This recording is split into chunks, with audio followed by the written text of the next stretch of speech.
राजधानी रांची में कोरोना की रोकथाम के लिए 500 अतिरिक्त बल की होगी तैनाती। सीनियर सिटीजन समेत अन्य लोगों की ऐसे करेंगे सहायता।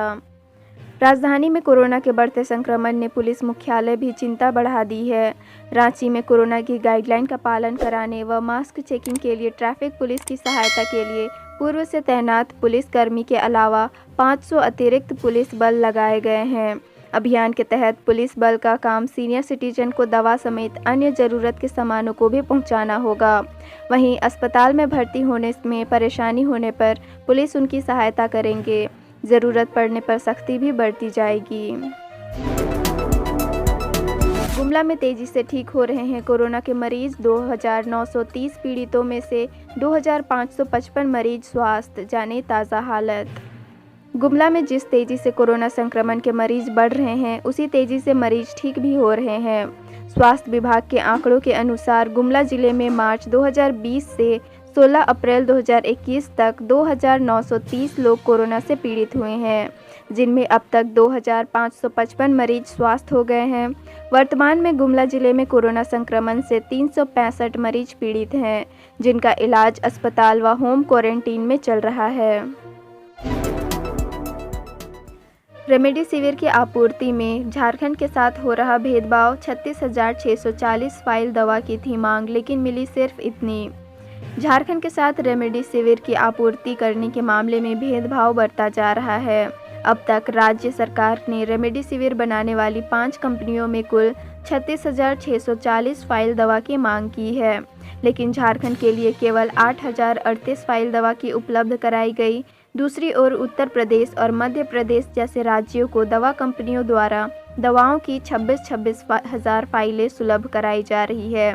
राज्य सरकार के पदाधिकारियों द्वारा दवा कंपनियों से संपर्क करने पर पल्ला झाड़ा जा रहा है।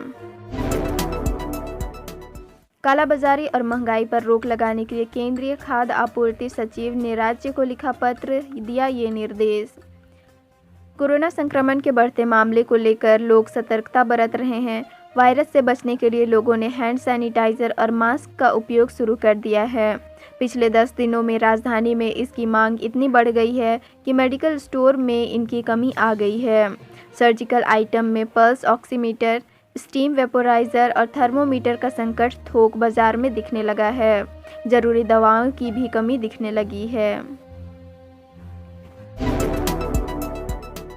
दिल्ली एम्स में इलाज करा रहे लालू प्रसाद को मिली जमानत, अब जेल से आएंगे बाहर।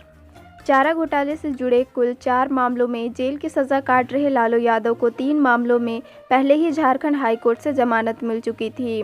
सिर्फ दुमका कोषागार से अवैध निकासी मामले में इन्हें जमानत नहीं मिली थी। आज हाईकोर्ट ने इन्हें इस मामले में भी जमानत दे दी। इन्हें चाईबासा के 2 मामले और देवघर के 1 मामले में जमानत पहले ही मिल चुकी थी। रिम्स ने लौटाया, सदर अस्पताल में भी नहीं मिला वेंटिलेटर और चली गई लोहरदगा एसएम की जान। राज्य की लचर स्वास्थ्य व्यवस्था ने गुरुवार देर रात 12:30 बजे कोरोना संक्रमित लोहरदगा स्टेशन मास्टर जेबी तिर्की की जान ले ली। शुक्रवार को ही उनका 39वां जन्मदिन था। परिजन उनका जन्मदिन मनाने की तैयारी कर रहे थे, इस उम्मीद में कि उनकी तबीयत जल्द सुधर जाएगी, लेकिन अफसोस, उन्हें ना तो रिम्स में बेड मिला, न ही सदर अस्पताल में वेंटिलेटर। अतः शरीर में ऑक्सीजन लेवल कम होने की वजह से उनकी मौत हो गई। दूसरी लहर का आकलन करने में चूका स्वास्थ्य विभाग। झारखंड में ऐसे ध्वस्त होती चली गई व्यवस्था। पिछले साल के दिसंबर महीने में जब कोरोना के केस कम मिलने लगे तो राज्य सरकार का स्वास्थ्य विभाग अलर्ट नहीं रहा। कोरोना नियंत्रण के लिए बनी टीम खत्म कर दी गई और केवल कुछ लोगों की रूटीन जांच के भरोसे पूरा सिस्टम रह गया। इधर 16 जनवरी से टीकाकरण शुरू होते ही विभाग का फोकस उधर शिफ्ट हो गया। ऐसे में कोरोना संक्रमण में हाल के दिनों में आई अप्रत्याशित तेजी के बाद उत्पन्न इमरजेंसी की स्थिति को विभाग और राज्य के अस्पताल संभाल ही नहीं पाए। झारखंड के रेमडेसिविर इंजेक्शन की किल्लत, हैंड सैनिटाइजर समेत कई ज़रूरी दवाओं का कालाबाजारी शुरू। कोरोना की दूसरी लहर में सबसे कारगर माने जाने वाले रेमडेसिविर इंजेक्शन शुरू हो गई है। हालांकि झारखंड अकेला ही ऐसा राज्य नहीं है जहां पर इसकी कमी है। कई ऐसे राज्य हैं जहां मरीज रेमडेसिविर के लिए दर दर भटक रहे हैं, लेकिन उसे रेमडेसिविर इंजेक्शन नहीं मिल पा रहा है। ट्रैक्टर की टक्कर से बाइक सवार अधेड़ की हुई मौत, भाई जख्मी, घर आते वक्त हुआ हादसा। बड़कागांव हजारीबाग रोड स्थित कटकम दाग के फतहा में शनिवार को सड़क हादसे में बाइक सवार अधेड़ की मौत हो गई। वो अपने भाई के साथ बड़कागांव के नटराज नगर स्थित अपने घर आ रहा था और इसी दौरान एक ट्रैक्टर से बाइक की टक्कर हो गई। मृतक के भाई को हल्की चोटें लगी है। मृतक की पहचान चरकू साव के बड़े पुत्र संजय कुमार सोनी के रूप में की गई। रांची में अब चौक के हिसाब से नियुक्त हुई मजिस्ट्रेट 12 दंडाधिकारी अलग अलग चौक पर संभालेंगे मोर्चा। रांची में कोरोना बेकाबू होते जा रहा है, रोज नए रिकॉर्ड बना रहा है। मौत का आंकड़ा भी तेजी से ऊपर जा रहा है। रांची में सख्ती बढ़ाने के लिए प्रशासन रोज नए प्रयोग कर रहा है। रांची के एसएसपी एसके झा और डीसी छवि रंजन खुद सड़कों पर उतरकर दुकानों की निगरानी कर रहे हैं। 17 किलो गांजा के साथ एक गिरफ्तार ओडिशा से गांजा लेकर आ रहा था शहर। आरोपी 5 बार पूर्व में भी जा चुका है जेल। गोलमुरी पुलिस ने 17 किलो गांजा के साथ गोलमुरी के न्यू केबल टाउन में रहने वाले विनय कुमार सिंह को गिरफ्तार किया है। बरामद गांजा की करीब 1.5 लाख रुपए कीमत आंकी गई है। आरोपी के पास से एक इनोवा कार भी जब्त की गई है। कार में एक्स आर्मी लिखा है। थाना में पूछताछ के बाद शनिवार को पुलिस ने आरोपी को जेल भेज दिया। गांजा बेचने के मामले में विनय कुमार सिंह पूर्व में भी 5 बार जेल जा चुका है। वेब सीरीज देखने के बाद आरोपी ने बनाया था मर्डर का प्लान। शिक्षिका की हत्या करने के बाद किया था उसके 100 के साथ दुष्कर्म।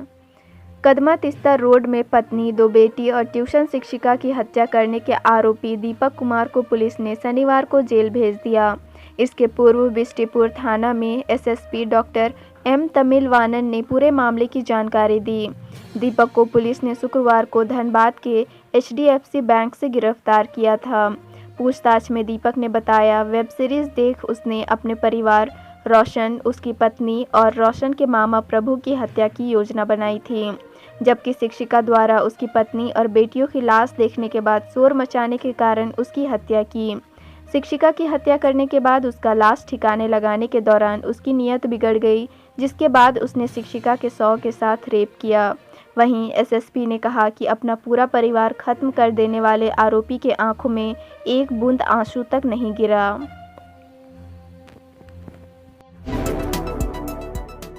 लातेहार की कई सड़कों पर छाया सन्नाटा, जरूरी काम से ही घरों से बाहर निकल रहे लोग। जिला प्रशासन के लगातार सख्ती के बाद दुकानदार, सब्जी बाजार, सड़क में चलने वाले राहगीर मास्क का उपयोग करते नजर आ रहे हैं। साथ ही कई सड़कों पर भी सन्नाटा पसरा नजर आ रहा है। अब लोग ज़रूरी काम से ही घरों से बाहर निकल रहे हैं। हालांकि इसमें तेज़ गर्मी और बढ़ते तापमान ने भी भूमिका निभाई है। जिले में बढ़ते कोरोना को देखते हुए DC Abu Imran, SDO, BDO, CO समेत जिले के कई पदाधिकारी खुद सड़क पर उतरकर दुकानदारों व लोगों से कोरोना गाइडलाइन का पालन करने का निर्देश दे रहे हैं। दीवार फांदकर रिमांड होम से भाग निकला नाबालिग, 5 दिन पहले भी 4 हुए थे फरार। पलामू में रिमांड होम से नाबालिगों के फरार होने का सिलसिला थम नहीं रहा है। 5 दिन पहले रिमांड होम और बाल सुधार गृह से 4 नाबालिगों के फरार होने के बाद शनिवार को एक बार फिर एक नाबालिग दीवार फांदकर रिमांड होम से भाग निकला। भागने वाले नाबालिग की उम्र 17 वर्ष है। वह चंदवा के रहने वाला है। दुष्कर्म के मामले में उसे रिमांड होम लाया गया था। मुंबई से हटिया स्टेशन पहुंचे यात्री बेकाबू, बिना जांच कराए ही बैरिकेडिंग तोड़ भागे। कोरोना बेतहाशा बढ़ रहा है, लेकिन लोग लापरवाही से बाज नहीं आ रहे हैं। शुक्रवार को मुंबई से 1700 यात्री ट्रेन से हटिया पहुंचे। यहां कोरोना जांच की व्यवस्था थी। 2 घंटे में 622 यात्रियों की जांच हुई। इसके बाद भीड़ बेकाबू हो गई। हंगामा किया, बैरिकेडिंग तोड़कर धक्का मुक्की करते हुए वहां से निकल गए। झारखंड में हर रोज़ मरीज मर रहे हैं, फिर भी पीएम केयर फंड से मिले 60 वेंटिलेटर 7 जिलों के अस्पतालों में बेकार। झारखंड में कोरोना बेतहाशा बढ़ रहे हैं। मरीजों को अस्पताल में बेड नहीं मिल रहे हैं। वेंटिलेटर के अभाव से लोगों की जान जा रही है। वहीं 7 जिलों में 60 वेंटिलेटर धूल झोंक रहे हैं। कहीं यह अब तक डिब्बों में बंद है तो कहीं कपड़े से ढककर छोड़ दिया गया है। सभी वेंटिलेटर प्रधानमंत्री केयर फंड से आए थे, जिन्हें सदर अस्पताल को दिया गया था, लेकिन कहीं भी इसका उपयोग करने की जहमत नहीं उठाई गई। राज्यपाल द्रौपदी मुर्मू हुई संक्रमित, मेडिका में कराया गया एडमिट, फिलहाल कोई परेशानी नहीं। झारखंड की राज्यपाल द्रौपदी मुर्मू कोरोना संक्रमित हो गई हैं। उन्हें मेडिका हॉस्पिटल में एडमिट कराया गया है। राज्य भवन सूत्रों से मिल रही जानकारी के मुताबिक फिलहाल उन्हें कोई परेशानी नहीं है। एहतियात के तौर पर उन्हें हॉस्पिटल में एडमिट कराया गया है। इससे पहले शुक्रवार को सीएम के आवासीय कार्यालय के 5 अफसर-कर्मी कोरोना संक्रमित पाए गए थे। धनबाद में शुरू होगा कोल माइंस टूरिज्म। नागपुर के बाद देश का दूसरा डॉली से खदान में उतरेंगे। मोनोरेल से कोयले की दुनिया निहार सकेंगे सैलानी। धनबाद में बीसीसीएल अब अपनी बंद और चालू खदानों को इको टूरिज्म के रूप में विकसित करेगी। इसके लिए झारखंड सरकार के साथ एमओयू होगा। अंडरग्राउंड और ओपन कास्ट माइंस को पर्यटकों के लिए खोलने के लिए वृहद कार्य योजना पर काम शुरू किया गया है। इस बार रांची में नहीं निकालेंगे रामनवमी जुलूस। कोरोना से शहर को उबारने के लिए सदस्य प्रशासन के साथ करेंगे काम। जिला प्रशासन के साथ रांची के रामनवमी अखाड़ा समिति के प्रतिनिधियों की बैठक शनिवार को हुई। इसमें रांची में तेजी से बढ़ रहे कोरोना संक्रमण को काबू में लाने पर चर्चा हुई। प्रतिनिधियों ने कहा कि इस बार पहले ही सर्वसम्मति बन गई है कि कोविड गाइडलाइंस का अनुपालन करते हुए इस बार जुलूस नहीं निकाला जाएगा। कोविड गाइडलाइन के साथ हुई वोटिंग। 5 बजे तक 76.61% हुआ मतदान। 6 प्रत्याशियों की किस्मत ईवीएम में हुई कैद।